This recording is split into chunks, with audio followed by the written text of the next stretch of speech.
कैसा कार्यक्रम था और किस संस्था की तरफ से आयोजित हुआ है? ये कार्यक्रम हम पिछले 3-4 सालों से करते आ रहे हैं मुसलसल,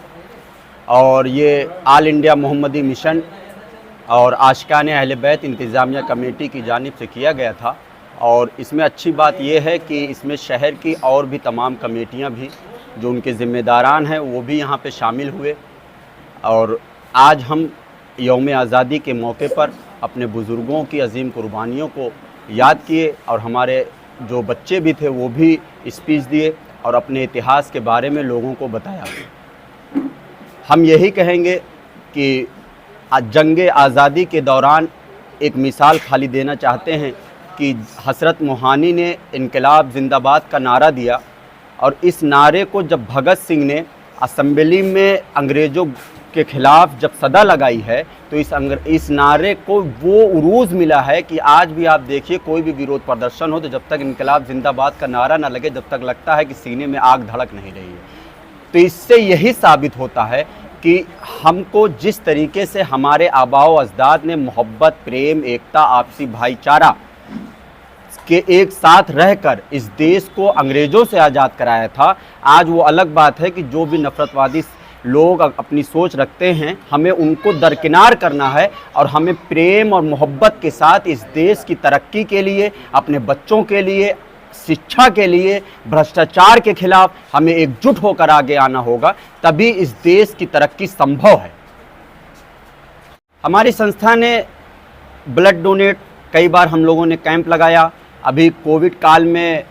अल्हम्दुलिल्लाह हम लोगों ने छोटी सी शुरुआत की थी, लेकिन यकीन मानिए इंसानियत का काम करने के लिए बस आपको पुशअप की ज़रूरत होती है। अगर आप आगे आते हैं तो इस हिंदुस्तान में कई सारे ऐसे लोग हैं जो इंसानियत का अलमबरदार हैं, और वो साथ आते गए। और हम लोगों ने अंत तक दूसरे कोरोना काल का जब वो आया, लॉकडाउन आया, उसके बाद भी हम लोग बांटते रहे। इसके अलावा हम लोग पेड़ भी कई बार लगाते रहे, जैसे वो कब्रिस्तान हो या क्या नाम है करबला हो, और भी जगहों पर। और इसके साथ ही साथ हम अपने लोगों से, अपनी कौम से, खुसूसी तौर पर जिस कौम की आला किताब कुरान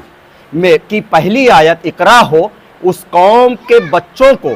ख़ास तौर से अपने बुज़ुर्गों से अपील करना चाहूँगा कि अपने बच्चों को तालीम दिलाइए, अपने बच्चों को अपने बुज़ुर्गों के दम तोड़ते इतिहास को बताइए। अगर आप अपने बच्चों को अपने बुज़ुर्गों के इतिहास के बारे में बताएंगे तो यकीन मानिए वो भी इस देश की तरक्की के लिए, अपने कौम के लिए, अपने समाज के लिए आगे बढ़ चढ़कर हिस्सा लेंगे। और ये बहुत ही ज़रूरी है। वक्त की नज़ाकत को देखते हुए हमें इस बात पर जोर देना होगा कि तालीम ही एक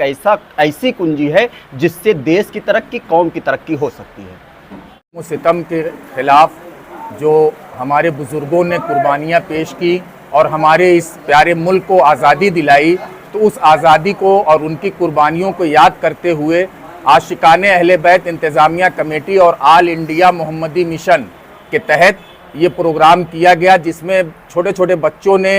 अपने बुज़ुर्गों की कुर्बानियों के बारे में लोगों को बताया। और उसके बाद फिर एक जुलूस निकाला गया जिसमें हमारे सभी धर्मों के लोगों के साथ जो है एक बेहतरीन जुलूस निकाला गया, जो शहर के विभिन्न रास्तों से होते हुए यहाँ पर आकर इख्तिताम हुआ।